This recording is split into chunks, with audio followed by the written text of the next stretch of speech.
gas roller.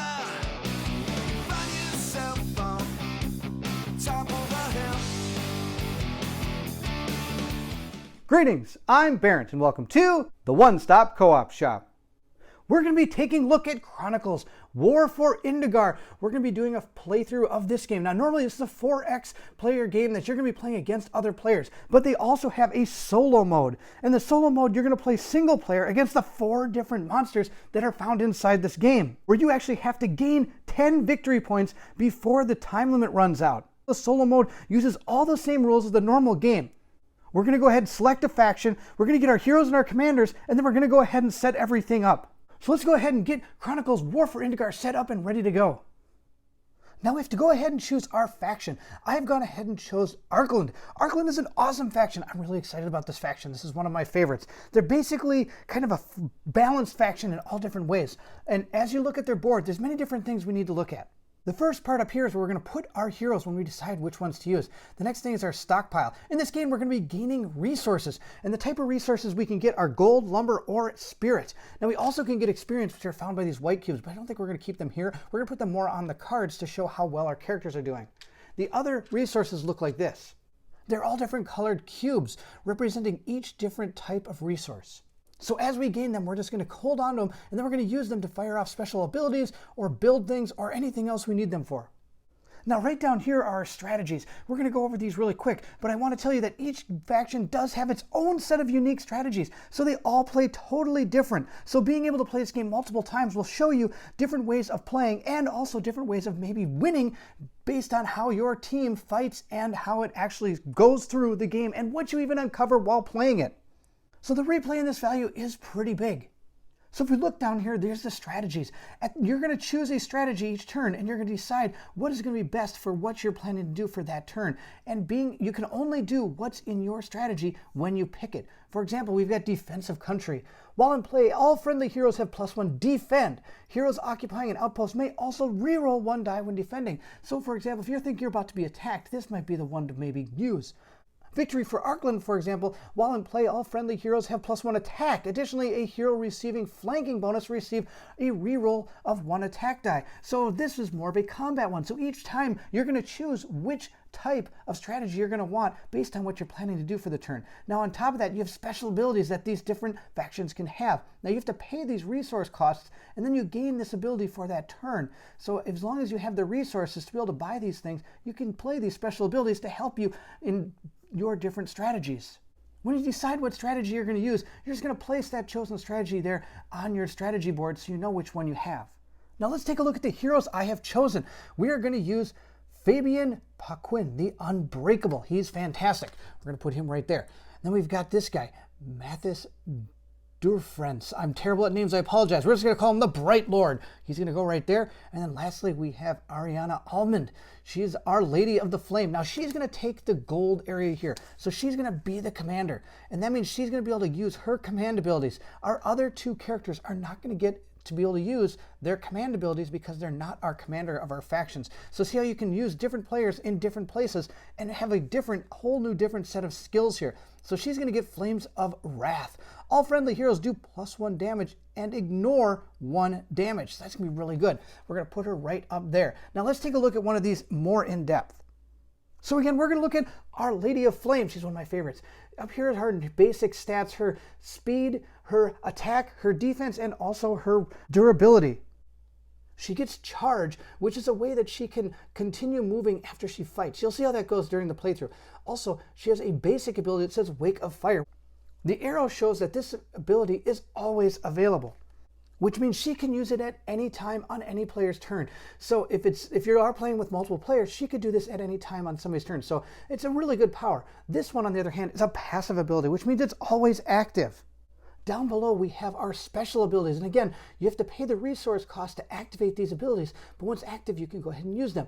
Up here is our experience tracker. As we defeat monsters or do other things in the game that gain us experience, we're going to go ahead and put these white cubes right up here. And after we get to one of the Roman numerals, we're going to be removing all the cubes and gaining some extra bonuses down over here, showing that our characters are leveling up. Now, each of these characters come with their own miniature that we're going to put on the board. Here's Ariana's, for example. I've gone ahead and painted them all up. she's going to be our commander. So she's riding this horse. It's looking really awesome. These models are really cool. So I've gone ahead and got her all set. We're going to get her there. I've also got our unbreakable guy. He's right here. He is ready to go. We also have the Bright Lord. He is also ready to go. He is right there. He's in his shiny steed, and he's got his awesome little shield on his back. These miniatures are really kind of cool. I like them. And up here, this is going to be our turn marker and whether or not we win the game. Now, we have to get up to 10 before the time limit runs out. That is going to be our plan. There's a couple more things we have to take care of before we're all set to go. Number one, we have to put our turn marker up here on our turn track. And then also, our commander gets a defense token, which is going to be awesome. So she gets to roll an extra defense die. Now on top of that, we do get some starting resources. We get 2 lumber, 2 ore, and 3 gold. We're going to put those right here in our stockpile. Now that is the end of setting up our hero boards, and I think we're going to be ready to take on War for Indagar. Now that we got our heroes all set up, let's go ahead and get the board set up. Now, when we create this map, it's going to be totally random. So each one of these tiles is going to have a completely different thing on the back, and they're going to act differently in the game. Now, if you can see, there is absolutely a ton of these tiles. You don't use all of them all the time. So every time you play this game, this map is going to be totally different, which is going to be pretty awesome. Now, there is a set number of what we're supposed to be using, so we're going to get those out. Now, we're going to go ahead and get our board set up. So we got our resource tiles. We have ore.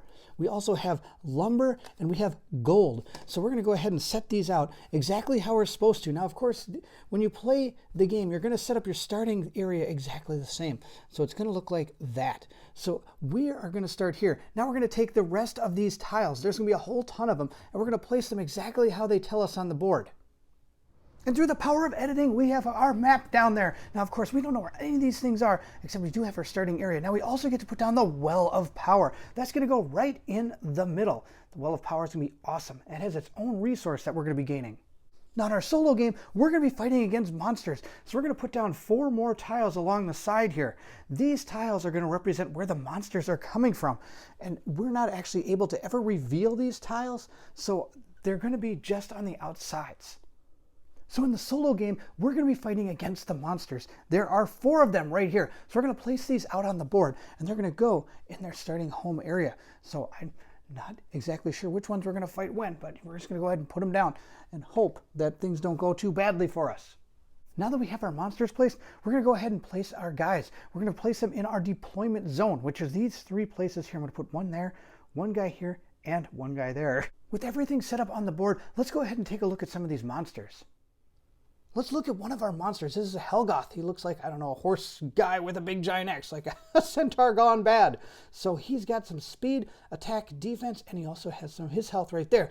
Now, here it tells us how our monster is going to react, and it says that Targoth seeks to burn outposts to the ground. He will target the closest outpost belonging to the player who has the most outposts in play. Well, that's obviously going to be me. Each time Helgoth attacks the target outpost but fails to destroy it, place a level up token on him, giving him +1 to attack. So he's going to become stronger unless he's able to actually take down an outpost. When Helgoth destroys an outpost, take the outpost and place it on his card. It is no longer available, so he's going to actually take my outpost from me. You can build outposts in this game, and they're going to be able to gain you resource and defense when they're on the board. So anytime he has 10 outposts on his card, we lose. Let's just hope that doesn't happen.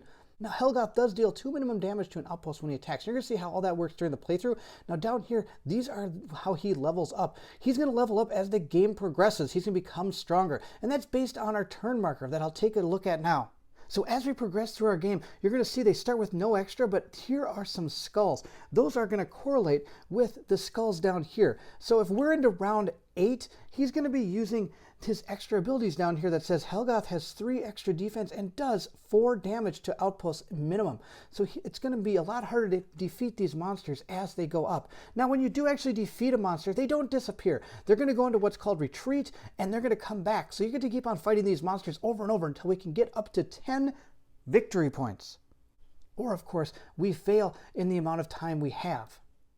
And that's the setup for War for Indagar. We're going to be able to try to hopefully stop these monsters and gain some victory points so we can actually win. We'll see how this goes. Now, I'll tell you right now, I am not an expert at these type of games. I'm actually really bad at them. So we're going to hopefully get through this game. And if I do make any errors, please let me know. I'd love to hear from everyone in the comments below. Are you excited to see if I'm able to make it through War for Indagar? Or do you think our monsters are going to take us down? Thank you so much for watching. I hope you enjoyed the video. If you did, go ahead and hit the like. Don't forget the bell symbol, and you'll know when our War for Indagar playthroughs begins. So does the Arkling faction have what it takes to win War for Indagar? To find out, I need you to meet me at the co-op shop.